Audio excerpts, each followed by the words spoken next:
Hey everyone, so this is going to be my WWE No Mercy 2017 prediction video.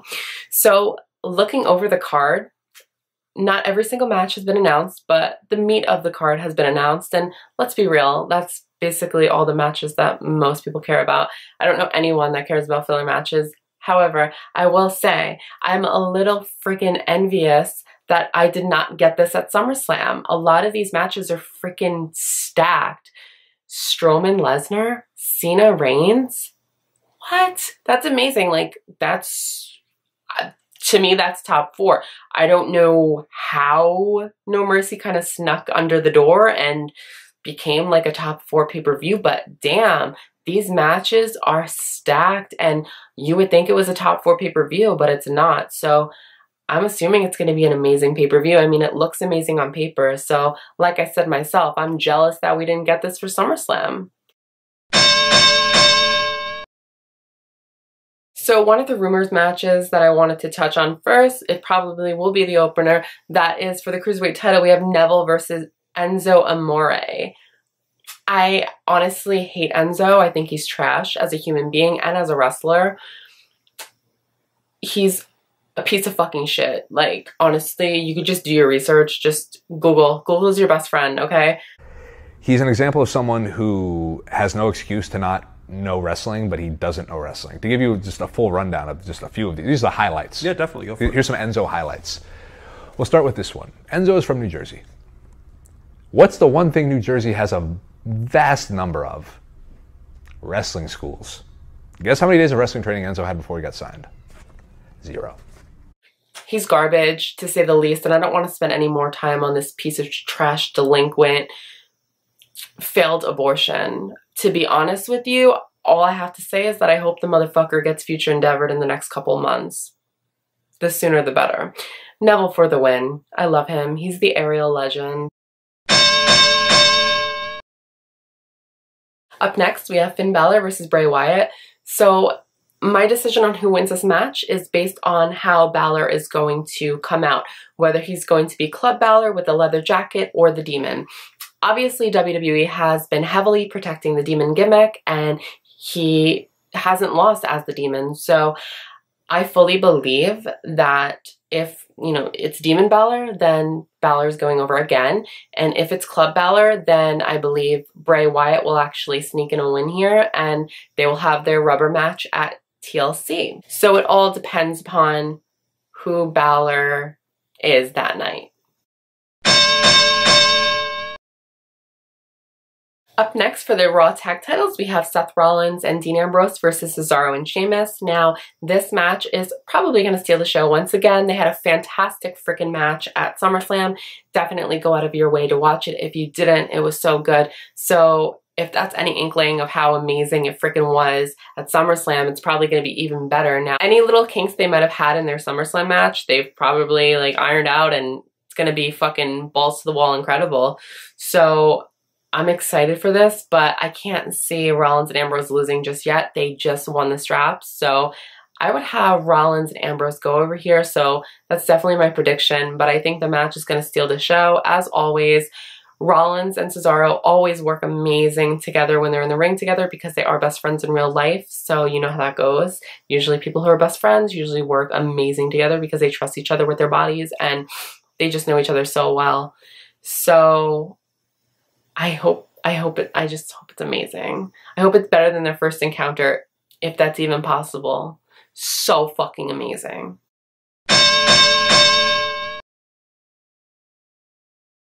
For the Raw Women's Championship, we have a Fatal 4-Way match. We have Alexa Bliss versus Sasha Banks versus Nia Jax versus Emma. So as we all know, Emma seems definitely to be the fourth wheel in this match. Nia Jax and Alexa Bliss have history dating all the way back to NXT, as do Sasha, Nia, and Alexa. So all three of them know each other very, very well. It appears that Emma just got added to this match just to make it a Fatal 4-Way, just to have the title as a Fatal 4-Way. When they had the tag match on Raw to see if Emma and Nia could add themselves into the title match at No Mercy, we see that Nia Jax did most of the work and Emma tags herself in to get the victory. Now, of course, that's just classic heel shenanigans, and I thought that was funny, but I think that this is kind of the storyline they're going with. You know, everybody is kind of doubting Emma and she's flying under the radar. What if, now hear me out, what if Emma just flies under the radar all the way through No Mercy? Sasha, Alexa, and Nia are all going at it, and Emma just kind of steals a victory. It could happen. Crazier things have happened, and it is a realistic thing. I do think that there is a chance that Nia, Alexa, and Sasha will get distracted by their, you know, triangle feud that they're having. And I think Emma could sweep in and seal the victory. I think she's going to fly under the radar and win. I mean, that's what I would love to see and I hope to see. And then the following night on Raw, she could be more believable and more credible and debut a stable, which is why I think it's time for them to call up the iconic duo, my idols, Billie Kay and Peyton Royce, my Aussie mean girls. I love them with all my heart. They are my everything, and that will never change, so I will forever put them over.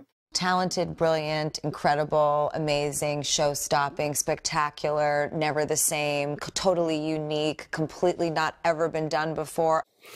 And I think that would be everything. It would be epic. It would be amazing. However, WWE is not as creative as Wwe No, as we all know. So they're probably just going to play it safe and have Nia Jax win so she can keep the title warm for Asuka for Survivor Series when Asuka debuts sometime around Halloween, I'm assuming. I definitely think Alexa's losing here, and it sucks because I love Alexa, but I definitely don't think Sasha's going to win. I definitely see Nia winning realistically, even though WWE should take a hand out of my book and choose Emma to win. But unfortunately, they're not creative like I am, so yeah. So arguably the big money match of the night is Roman Reigns versus John Cena. This is a match that everybody would expect to see on a WrestleMania pay-per-view, but we're getting it on a No Mercy pay-per-view. What? Yeah. I don't know. WWE logic. Anyway, Roman and Cena have been having epic promos on Raw. They've even had a lot of crazy Twitter exchanges, and it's been really funny. Cena has definitely been winning the war of words and definitely making Roman look like a chump on the mic, and definitely very novice as well.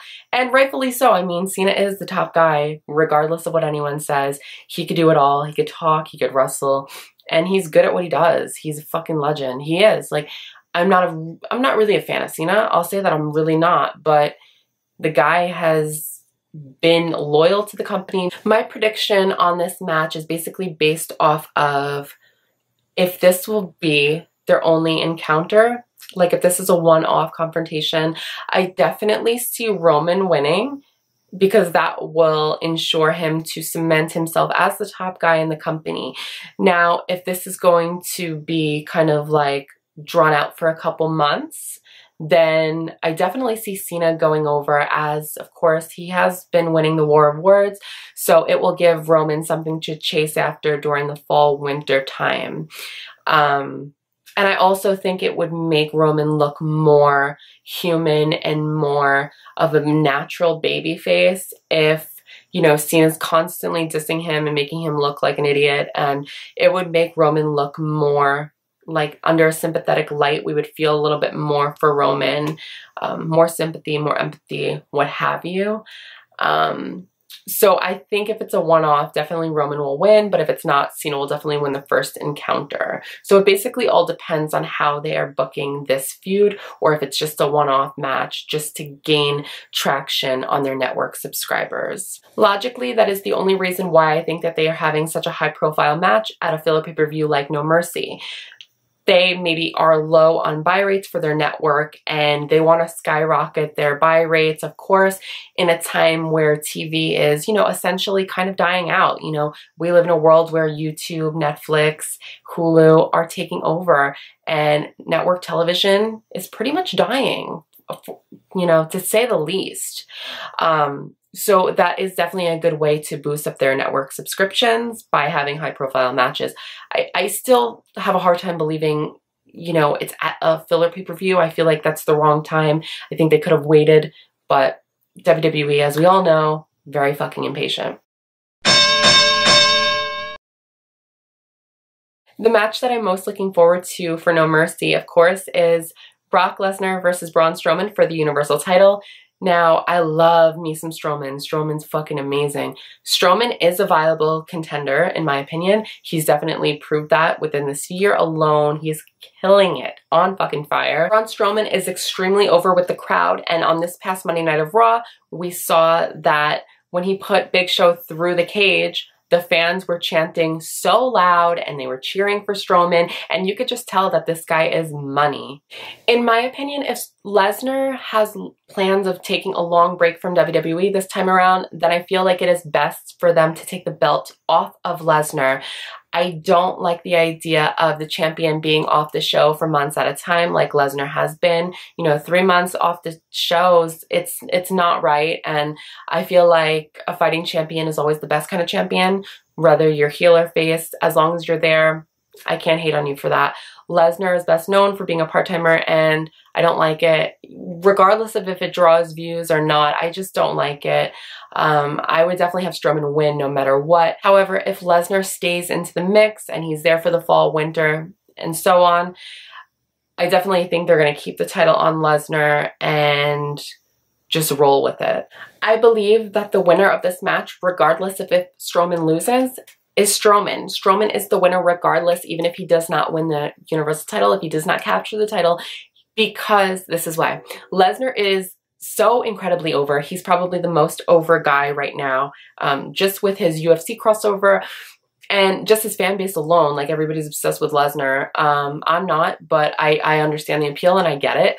But even if Strowman loses, he's still a winner because he can put such a competitor on the map, such a Strowman. And I think Lesnar will put on a great showing against Strowman. And even though Strowman's going to lose, he's still going to look strong, and he's definitely going to be a viable candidate for months on end. So even if he loses, I'm okay with it because I know he'll still be in the title picture, and I think it'll be a great match, and I think it'll be a good test run for Strowman to have a title match and see what he could do when the pressure and that high-profile match and the stage lights and everything is on Strowman. You know, when he's in that atmosphere, let's see what he could do. I think he's going to put on a really good match no matter what the outcome is, and regardless if he loses, he's still a winner. So I definitely have high hopes for No Mercy. I think it's going to deliver, hopefully, fingers crossed.